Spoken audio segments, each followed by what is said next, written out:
ይህ አዋዜ ልዩ ሰበር ነው። አድማጮቻችን በአሁኑ ሰዓት ዩናይትድ ስቴትስ አሜሪካ ሰባተኛ ዙር ድብደባ በኢራን ላይ ያደረገች መሆኗን ተገለጸ። የኢራን ከፍተኛ ወታደራዊ ባለሥልጣን አሜሪካ በዚህ ጥቃቷ ከኢራን ሙሉ በሙሉ ወይም ደግሞ መቆጠብና ስስት የሌለው ሙሉ ፍልሚያን የሚያስከትል አጸፌታ እንዲገጥማት እየጋበዘች ነው በማለት ያስጠነቅቃሉ። የአሜሪካ ጦር አሁን ለሰባተኛ ጊዜ የሰነዘረው ጥቃት ኢራን ከእስከዛሬዎቹ ሁሉ የከፋ ብዛት ያለው ጥቃት በኩዌት፣ በባህሬን እንደዚሁም ደግሞ በኳታር ላይ ማካሄዷን ተከትሎ ነው። በተለይ በኩዌት ያካሄደችው ጥቃት አንድ የኃይል ማመንጫና የውሃ ማጣሪያ ተቋምን ላይ ጥቃት በማድረሱ አገልግሎት የመስጠት አቅማቸውን የምርት አቅማቸውን ችግር ላይ ስለጣለው የኩዌት የኤሌክትሪካል ሚኒስቴር ለኩዌታውያን ኃይል ቆጥቦ የሚል መልእክት እንዲያስተላልፍ አስገድዶታል። በተጨማሪም በተመሳሳይ የኢራን ጥቃት በፋርስ ሰላጤ አካል የሆነ ግዛቷ ውስጥ ወይም በአንድ ግዛቷ ውስጥ በደረሰ ጥቃት አያሌ ወታደሮቿ መቁሰሏን ኩዌት አስታውቃለች። የአገሪቱ ጦር አዛዥም እነዚህን የቆሰሉ ወታደሮች መጎብኘታቸው ተመልክቷል። ይህ ጥቃት በተለይ ደግሞ በኳታር ላይ የአሜሪካንን የጦር አውሮፕላኖች ለመምታት እንዲሁም ደግሞ የራዳር ሲስተሞችን ለመምታት የታለመ ነው ያለችውን በመጠነኛ ሩምታ በኳታር ላይ ሰንዝራለች። በኳታር በዚህ ጉዳይ ላይ የሰጠችው ማብራሪያ የለም። በዮርዳኖስ በተመሳሳይ ሁኔታ የአየር ኃይል ጦር ሰፈር መትቼ አያሌ የአሜሪካ ነዳጅ ጫኝ መርከቦችንና የጦር ጀቶችን በከባድ ሁኔታ ጎድቻለሁ ወይም አውድሜያለሁ በማለት ኢራን መግለጫ ሰጥታለች። በእርግጥም ከኢራን የአጸፌታ ምላሽ ስፋት አንጻር ነው ይህ የአሜሪካ ሰባተኛ ቀን ድብደባ። እንግዲህ ብዙ ጊዜ የሚያደርጉት ከእኩለ ሌሊት በኋላ ነበረ። አሁን እንግዲህ ማምሻው ላይ የጀመረ ጥቃት ነው ማለት ነው። ስለዚህ እስከ ሌሊት ሊቀጥል ይችላል፣ ወይም ደግሞ ሌሊት ተጨማሪ ጥቃቶች ሊካሄዱ ይችላሉ። ይህ ሁኔታ የዚህን ጦርነት ከቁጥጥር ውጭ እየሆነ መምጣትን የሚያመለክት ነው። ዳንኤል፣ በተለይ አሁን በዩናይትድ ስቴትስ አሜሪካ ፕሬዚደንት በብርቱ ሲያስጠነቅቁበት የነበረው የድልድዮችና የኤሌክትሪክ ማመንጫዎች ኢላማ ይሆናሉ የሚለው ዛቻ በስውር ተግባራዊ መደረግ የተጀመረ መሆኑን የሚያመለክቱ ፍንጮች አሉ። ለምሳሌ ደቡባዊ ኢራን ላይ አያሌ ድልድዮች ወድመዋል። እነዚህ የወደሙት ድልድዮች ባንደር አባስ የምትባለውን የወደብ ከተማ ከሆርሙዝ ሰርጥ ጋር የሚያገናኙ ተከታታይ ድልድዮች መሆናቸውን ነው የምንመለከተው። እንግዲህ የአሜሪካ ማዕከላዊ እዝ ዛሬ አርብ ሰባተኛ ያለውን አዲስ ጥቃት በኢራን ላይ እየፈጸመ መሆኑን ገልጿል። የማዕከላዊ እዙ በሶሻል ሚዲያ ገጹ እንዳስታወቀው ይህ ጥቃት የተጀመረው ዳንኤል ከምሽቱ 3 ሰዓት ላይ ነው የሚለው። ስለዚህ አሁን እኔ እናንተ ስንነጋገር ኦልሞስት 3 ሰዓት አልፏል ማለት ነው። ምናልባት ይሄኛው ጥቃት በዚሁ ቆሞ እንደገና ከእኩለ ሌሊት በኋላ የሚቀጥል ሊሆን ይችላል። ወይም አክቹዋሊ ይህ ጥቃት በዚህ ሰዓት መቆሙን የሚያሳይ በሰበር የደረሰን ዜና የለም። በተያያዘ ዜና የሁኔታዎች ከቁጥጥር ውጭ መውጣትና አሜሪካና ኢራን ከዚህ በፊት ካደረጉት ጦርነት በሰፋ ሁኔታ ወደ ወሳኝ ፍልሚያ እየገቡ መሆናቸውን በተጨባጭ የሚያሳይ አንድ ክስተት አክሲዮስ የሚባለው የአሜሪካ የድረገጽ ዜና ሰባሪ እና ተአማኒ ነው በጣም የዜና ምንጭ እንደገለጸው በአሁኑ ሰዓት በደርዘኖች የሚቆጠሩ ነዳጅ ጫኝ ወይም ነዳጅ ቀጂ የአሜሪካ የጦር አውሮፕላኖች ወደ እስራኤል እየገቡ ነው ይላል ዘገባው። እንደሚለው እነዚህ በደርዘኖች የሚቆጠሩ ነዳጅ ጫኝ ወይም ነዳጅ ቀጂ አየር ላይ የነዳጅ የሚቀዱ አውሮፕላኖች እስራኤል የሚገቡት በግሩፕ ከ5 እስከ 7 እስከ 8 እየሆኑ ነው ይላል። እንግዲህ በደርዘኖች ሲባል ከ24 በላይ ማለት ነው። ይቅርታ 60 70 ድረስ ሊሄድ ይችላል በዚህ አቆጣጠር ማለት ነው። እና እስራኤል እነዚህን የጦር ጀቶች በወታደራዊ ጦር ሰፈር እንደምታስቀምጣቸው ገልጻለች። ምክንያቱም ዳንኤል ተጨማሪ አሁን ኦልሬዲ በቤንጉሪዮን አየር ማረፊያ 33 አየር ላየር ነዳጅ ጫኝ የአሜሪካ የጦር አውሮፕላኖች አሉ። ግዙፍ ናቸው፣ ትልቅ አውሮፕላኖች፣ የነዳጅ ቦቴ ማለት ናቸው። አሁን በእነሱ ላይ ነው በደርዘኖች የሚቆጠሩ ተጨማሪ አየር ላየር ነዳጅ ጫኝ አውሮፕላኖች እየመጡ ያሉት። እነዚህ ምንን ያመለክታሉ የሚል ጥያቄ ቢቀርብ አሁን እንግዲህ በቀላል ስሌት እስከ 100 ሊደርሱ የሚችሉ ናቸው ማለት ነው ቤንጉሪዮን አየር ማረፊያ ካሉት ጋር። ይሄ ሁሉ ነዳጅ ቀጂ አውሮፕላን ለቀጣዮች በሚቀጥሉት 2-3 ቀናት ውስጥ ወይም 4-5 ቀናት ነው የሚለው የጦርነቱ አጠቃላይ ባህሪ፣ ስፋት እና መጠን ይቀየራል ነው የሚለው ዜናው። እና እነዚህ ደግሞ ትክክለኛ የዛ ሂደት ማሳያ ናቸው ተብሏል። እንግዲህ መገመት ትችላለህ ወደ 100 ሊደርሱ የሚችሉ ነዳጅ ቀጫኛ አውሮፕላኖች ተሰማሩ ማለት ምን ያህል የጦር ጀቶች ለድብደባ ሊሰማሩ እንደሚችል መገመት ቀላል ነው የሚሆነው። ይህን ጦርነት በሚቀጥለው የተፋፋመ ጦርነት እስራኤል የግድ መግባቷ የማይቀር ነው። ምክንያቱም አንዱ ዜና ምን ይላል? ከአያቶላ አሊ ካሚኒ የቀብር ስነስርዓት ጎን ለጎን ቴሄራን ስብሰባዎች እየተካሄዱ ነበረ። እነዛ ስብሰባዎች ደግሞ ኢራን ሄዝቦላን ጨምሮ ለተጋትሮ ኃይሎቿ ከዚህ በፊት ከነበረው የከፋ የሰፋ የመረረ ፍልሚያ ተዘጋጁ የሚል መልእክት ተነግሯቸው ነው የመጡት። ስለዚህ ቀጥሎ ሊከፈት አፋፍ በደረሰው የመጨረሻው ጦርነት ልትለው ትችላለህ። በጣም የከፋ ጦርነት ነው የሚሆነው።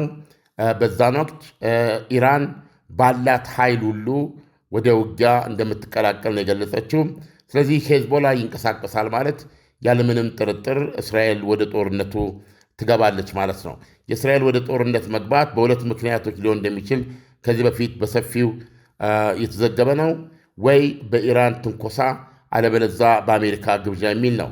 ዶናልድ ትራምፕ አሁን ሊያካሄዱ በሰፊው የታመነበት ባለፈው ማክሰኞ ከከፍተኛ አማካሪዎቻቸው ጋር ሆነው ሲትዌሽን ሩም የአስቸኳይ ሁኔታዎች መነጋገሪያ አዳራሽ ውስጥ ያደረጉት ውይይት ትልቁ ነጥብ ውጊያውን ከፍ ባለ ደረጃ የማካሄድ እንደሆነ ነው የተገለጸው።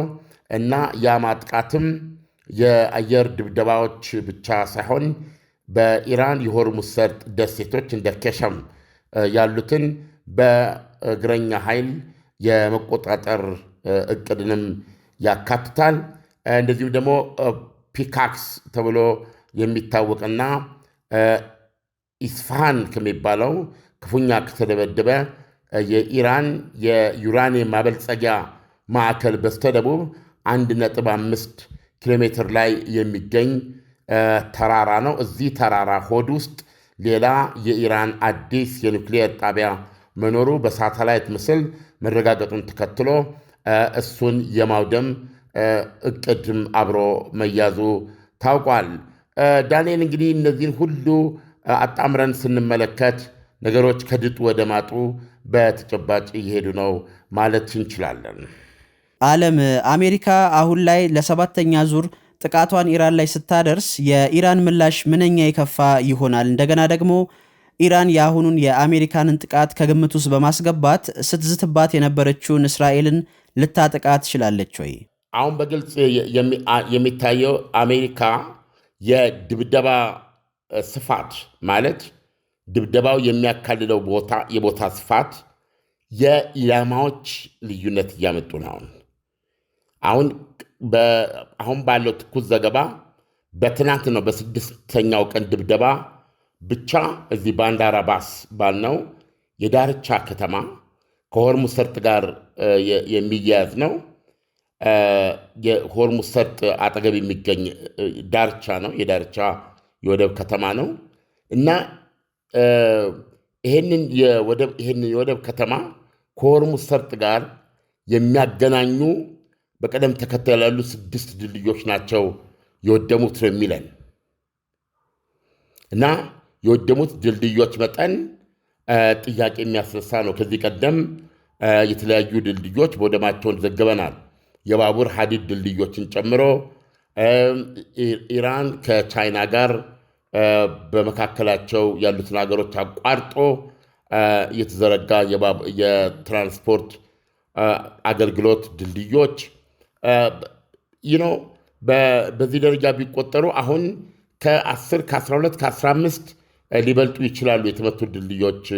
ዳንኤል ይህን ስትመለከት ድልድዮችን በሙሉ አወድማለሁ የሚለው የዶናልድ ትራምፕ ዛቻ እንዳለ ሆኖ ወደ ተግባር ተገባ ሳይባል ከስር በስር በቁጥቁጥና በስውር ድልድዮች እየተመቱ ነው ማለት ነው። ሌላው እንደዚሁ በስውርና በቁጥቁጥ የኢራንን ለምሳሌ የኤሌክትሪክሲቲ በአጠቃላይ የኤሌክትሪክ መሰረተ ልማት አወድማለሁ የሚለው የዶናልድ ትራምፕ ዛቻ እንዳለ ይታወቃል። እሱንም አሁን ነገና ከነገ ወዲያ በኋላ ከሳምንቱ መጨረሻ ቀኖች በኋላ በሚኖረው አዲሱ ሳምንት ውስጥ ይህን ጥቃት እጀምራለሁ ነው ያሉት። ከወዲሁ ግን ምን እያየን ነው? ከሳምንት በፊት የኢራኑ ፕሬዚደንት ለራሽያ የኤነርጂ ሚኒስቴር አቤቱታ ማቅረባቸው ተገልጾ ነበረ። የሁለቱን ሀገሮች ፓወር ግሪድ የማገናኘት እንግዲህ ፓወር ግሪድ ስንል የኤሌክትሪክ ማመንጫ ማከፋፈያ እና ማስተላለፊያ የመሳሰሉት መዋቅሮችን አንድ ላይ የሚገልጽ ነው እና ይሄ ፓወር ግሪድ እናያይዝ የኢራንና የራሽያን በማለት ጥያቄ ማቅረባቸውን እኛም መዘገባችን ይታወሳል። ይህንንም ያሉበት ምክንያት በሺ ሜጋዋት የሚቆጠር የኤሌክትሪክ ኃይል መቀነስ በሀገሪቱ እየተፈጠረ በመሆኑ ምክንያት መሆኑን ጠቅሰዋል።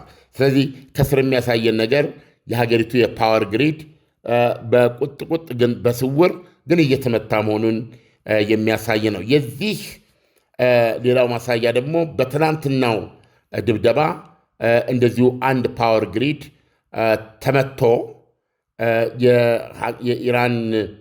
የኢራን አንድ ሚኒስትር አገሬው የኤሌክትሪክ ፍጆታ አጠቃቀሙን እንዲቀንስ ጥሪ አድርገዋል። ስለዚህ ድልድይና ኤሌክትሪክሲቲ የሚለው ነገር በተግባር እያየነው ነው። የዚህ ሌላ ማረጋገጫ ዶናልድ ትራምፕ በስውር ይሄን ነገር ቀስ በቀስ አድርገው ወደ እያጋጋሙት ሊመጡ ነው የሚል እምነት ያሳደረበት አንዱ ምክንያት ኩዌት የኤሌክትሪክ ኃይል ማመንጫና የውሃ ማጣሪያ ተቋም ተመቶባታል። ተመቱብኝ ብላ ገልጻለች እና እንደ ተቋም ያላቸውን አቅም ክፉኛ ስለጎዳው መደበኛ እንቅስቃሴያቸውን አስተጓጉሏል ብላል። በዚህ የተነሳም የኩዌት መንግስት ለዜጎቹ የኤሌክትሪክ ፍጆታችሁን ወይም አጠቃቀማችሁን ቀንሱ ሲል ማሳሰቢያ ሰጥቷል። እንደምታውቀው ዶናልድ ትራምፕ በድልድዮችና በኤሌክትሪክ መሰረተ ልማቶች ላይ ጥቃት የሚወስዱ ከሆነ በመጨረሻም የኤነርጂውን ዘርፍ አንተውን ብለዋል። የጋዝ ጉድጓዶች፣ የተፈጥሮ ጋዝ ማምረቻ ኮምፕሌክሶች፣ ማስተላለፊያ ቧንቧዎች፣ እንደ ካርግ ደሴት ያሉ የመሸጫ ደሴቶች እንዲሁም ማጠራቀሚያዎች ይደበደባሉ፣ የመጨረሻ ኢላማ ይሆናሉ ማለት ዶናልድ ትራምፕ ማስጠንቀቃቸውን እናውቃለን።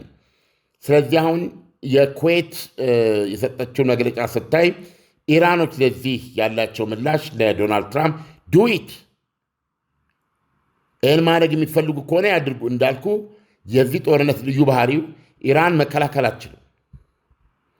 ኢራን በዚህ ጦርነት አሜሪካ ልታደርስ የምትችለውን ጥቃት ማስቀረት የሚችል ወታደራዊ ቁመና ወይም ዝግጅት የላትም። ስለዚህ የአሜሪካ የጦር ጀቶችና የአሜሪካ ባህር ኃይል የጦር ጀቶችና የአሜሪካ አየር ኃይል የጦር ጀቶች ቅንጅት ነው የደበደባት። ለጊዜው እስካሁን ያለው ድብደባ በደርዘን ወይም በጥቂት ደርዘኖች በተወሰኑ የጦር ጀቶች የሚካሄድ ነው እና ዲስትሮየርስ የሚባሉ ደግሞ የኢራንን ወደብ ዘግተው የሚገኙ የአሜሪካ መርከቦች እና እንዲሁም ደግሞ አውሮፕላን ተሸካሚዎች የተመረጡ ኢላማዎችን በምንድነው ይሄ የባህር ሚሳኤል በቶማሃውክ ሚሳኤል አብረው እየደበደቡ ነው። ስለዚህ እነዚህ ድብደባዎች አሁን ኢራን ላይ እየፈጠሩ ያሉት ጥቃት የባህሪው የተለየ የሆነ እየመጣ ነው። እንደዚሁም አንድ ትልቅ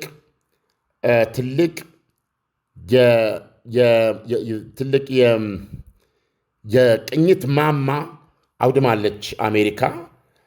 ይህም አብዮታዊ ዘቡ ለ10 ዓመታት የሰላጤውን እንቅስቃሴ የባህር እንቅስቃሴ ሲቆጣጠርበትና የሚፈልጋቸውን ጥቃት ሊያደርስባቸው የሚፈልጋቸውን የሲቪል መርከቦች ላይ በቀላሉ አልሞ መምታት የሚያስችለው የቅኝት ጣቢያ ነበረ። ያ ሙሉ በሙሉ ወድሟል እና ኢራን ይሄ በመሆኑ የተነሳ ወደ ሙሉ ፉል ስኬል ዎር ከቀጠለ የጥቃት ኤግዛክትሊ እነሱ ያሉት 3 ቀን ያህል በተከታታይ ከቀጠለ ኢራን ወደ ፉል ስኬል ዎር ወደ ሙሉ የለየለት ጦርነት ትገባለች የሚል ማስጠንቀቂያ ነው የሰጡት። እንግዲህ ዛሬ ከምሽቱ 3 ሰዓት የጀመረ የአሜሪካ ድብደባም እንደቀጠለ ነው እና ሌሊቱንም ይሄ ድብደባ ተባብሶ ነው የሚቀጥለው። በጠዋቱ ዘገባችን የተለየ ነገር ካለ በሰበር እንገባለን።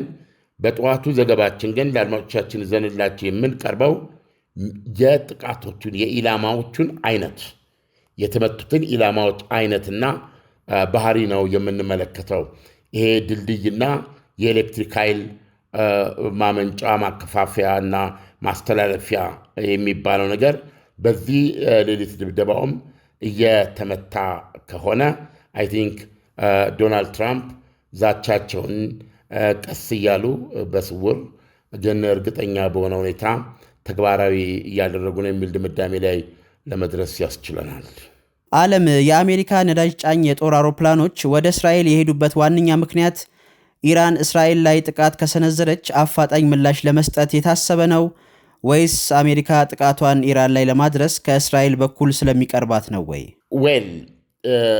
ስለሚቀርባት ነው የሚለው አንድ ፋክተር ሊሆን አይችልም። ከቅርበት አንጻር ምን ያህል ትክክል እንደሆንኩ አላውቅም። እነ ሳውዲ አረቢያ፣ እነ ተባበሩት አረብ ኤምሬትስ፣ እነ ኳታርና እነ ባህሬን ይቀርባሉ ብዬ ነው የማስበው። ዳንኤል፣ ኢራቅ፣ ኩዌት ይቀርባሉ። እስራኤል ጋር እነዚህ የአሜሪካ የአየር ለአየር ነዳጅ የሚሞሉ ትልልቅ አውሮፕላኖች ወደ እስራኤል መሄዳቸው በግልጽ 2 ምክንያቶች አሉት። አንዱ ምክንያት ከኢራን ጥቃት መከላከል የሚቻልበት ቦታ ስለሆነ ነው። ዳንኤል፣ በአስተማማኝ ከኢራን ጥቃት መከላከል የሚቻልበት ቦታ ስለሆነ ነው የሚል ነው እንጂ ከእስራኤል ቴህራን በጣም ሩቅ ነው። 1000 ኪሎ ሜትሮች ነው የሚበሩት። ስለዚህ ከቅርበት አንጻር ሳይሆን ከእስራኤል ከኢራን ጥቃት መጠበቅ ወይም መከላከል የምትችል ስለሆነች ነው።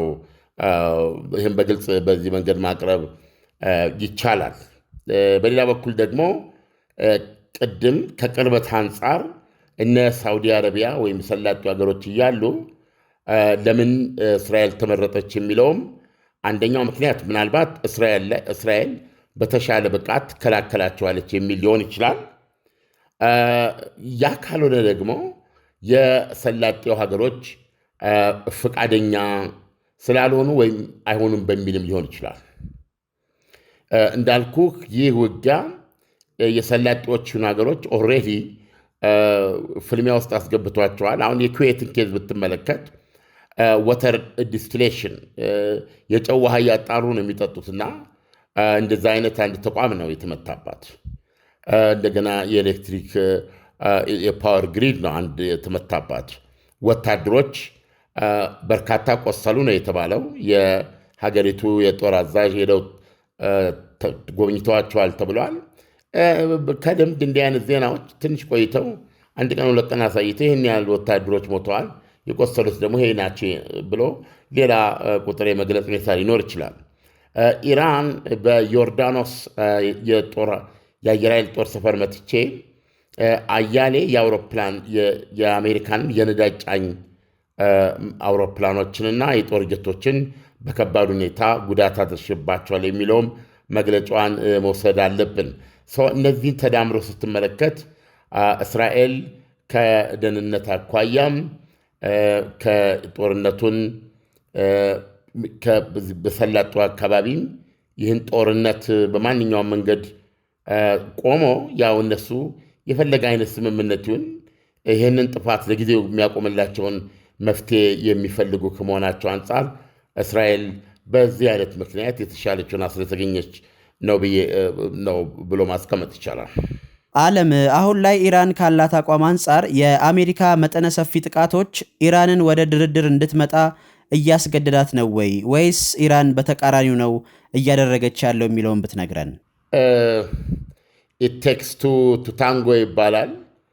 እንግዲህ በሁለቱ መካከል ወደ በማንኛውም መመዘኛ እርማቸውን ካለማውጣታቸው በስተቀረ ሞቷል ብሎ መደምደም ይቻላል የመግባቢያ ስምምነቱን። ዶናልድ ትራምፕ እንደ ወትሮ እንደሚያደርጉት ኢራኖች በተደጋጋሚ ተማጽኖ ስላቀረቡልኝ ውጊያውን አቁሜ እንደገና ወደ ድርድር በመሄድ ይህን ጉዳይ ይፈጽማለሁ ማለት ይችላሉ እንደተለመደው። ነገር ግን ኢራኖች ይሄን ለማለት እድል አልሰጧቸውም። ሆርሙዝ ሰርጥን በተመለከተ እጃችንን ከቃታ ላይ አናነሳም፣ ሆርሙዝ ሰርጥን የምንቆጣጠረው እኛ ብቻ ነን የሚለውን አቋማቸውን ጠብቀው መርከቦች ላይ መተኮስ ባለማቋረጣቸውና ውጊያውን በማፋፋማቸው የተነሳ ዶናልድ ትራምፕ ወደኋላ የሚሸሹበት መንገድ በግልጽ የላቸውም። ስለዚህም አሁን ቅድም የነገርኩ በሰበር አክሲዮስ የነገረን በደርዘኖች የሚቆጠሩ አየር ለአየር ነዳጅ ጫኝ አውሮፕላኖች እስራኤል ውስጥ ወደ እስራኤል በየቀኑ ከ5 እስከ 7 እስከ 8 እየሆኑ በመግባት ላይ ናቸው ያሉት። ኦልሬዲ ቤንጉሪዮን አየር ማረፊያ ላይ 33 አሉ። ስለዚህ አሁን የምናወራው እስከ 100 ሊደርስ የሚችል አየር ላይ የነዳጅ የሚሞላ የአውሮፕላን ነው እየሰማን ያለ ነው። ስለዚህ ምን ያህል የጦር ጀቶች ቀጥሎ በሚመጣው ፍልሚያ ላይ ምን ያህል የጦር ጀቶች በስብጥር ሊሰማሩ ይችላሉ ለሚለው ከፍተኛ ግምት ይሰጣል። ቢያንስ ከ500 እና 600 የጦር ጀቶች በላይ ስምሪት የሚያደርጉበት ይሆናል። ስለዚህ ይህን ያሳያል። ይህን ያህል የነዳጅ ቀጂ አውሮፕላኖች መብዛት ለድብደባ የሚሰማሩትን የጦር ጀቶች ብዛት ማሳየት ይችላል። ዓለም ለሰጠን ትንታኔ በጣም አመሰግናለሁ። መልካም አዳር ይሁንልህ። መልካም አዳር ዳንኤል።